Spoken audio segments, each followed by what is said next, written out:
Speaker Mike Johnson once longed for a normal Congress, but that seems long gone in the House. Add AP News as your preferred source to see more of our stories on Google. Add AP News on Google. Add AP News as your preferred source to see more of our stories on Google. Share Washington app.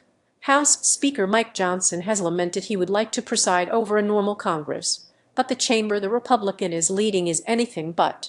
All-night sessions. Hours of dead zones with no action on the floor. Legislation being written on the fly, behind closed doors. Sudden votes scheduled. Spectacular failures. And, as happened this week, stunning turnarounds in which the House actually passes bills. Sometimes it's an ugly process, sometimes it's a long process, Johnson said after House passage of a bipartisan bill to fund much of the Department of Homeland Security, ending the longest agency shutdown in history. But we got it done. Republicans, who face an uphill climb this election year to keep hold of their paper-thin House majority, appear at times as if they are still learning on the job, years after having returned to power in 2022, while they are also about to ask voters in November to rehire them for another term. This week's starts and stops. For example, 5 hours of delay as Johnson huddled behind closed doors to salvage his agenda.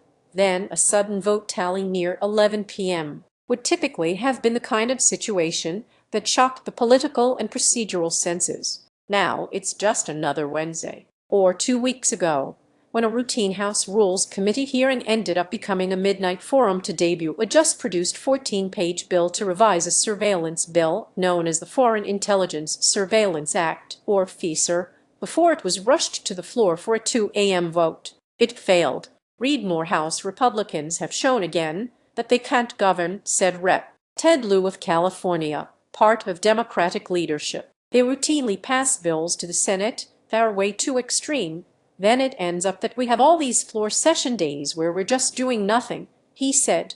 House GOP's slim majority makes leaders' job challenging. Johnson, who took over for the ousted Kevin McCarthy more than 2 years ago, is presiding over one of the slimmest House majorities in modern times, leaving him no room to spare if he's trying to pass legislation on party line votes without Democrats. The Speaker is juggling not only President Donald Trump's priorities, but also those of the various factions that make up his majority, from the conservative House Freedom Caucus to what remains of the GOP's more pragmatic conservatives. And Johnson's own future is always in question, after Republicans chased other speakers including McCarthy, John Boehner, and Newt Gingrich to early exits. Last year, Johnson of Louisiana led passage of the party's signature achievement, a big bill of tax breaks and safety net cuts, which Trump signed into law. At the time, he quipped about the difficulty of getting it over the finish line.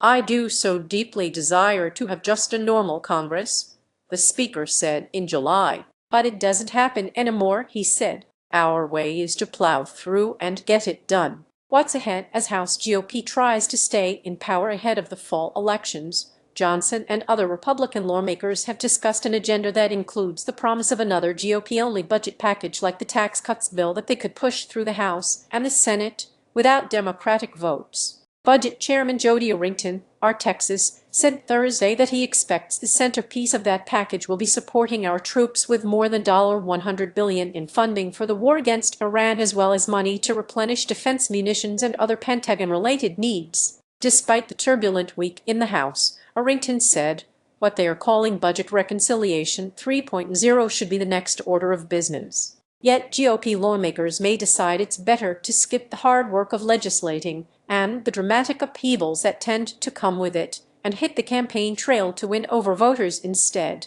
Rep. Richard Hudson, RNC, the chairman of the House GOP's campaign arm, the National Republican Congressional Committee, acknowledged that trying to pass legislation with such a tight majority can be rough. "It's ugly. I'd be fine with letting us go home and campaign," Hudson said, "but we've got a lot of important work still to do."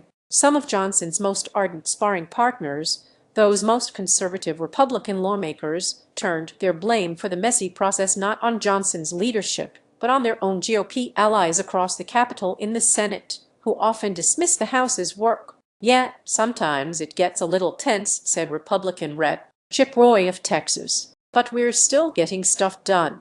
We're sending it over to the Senate. So we look forward to them doing their job.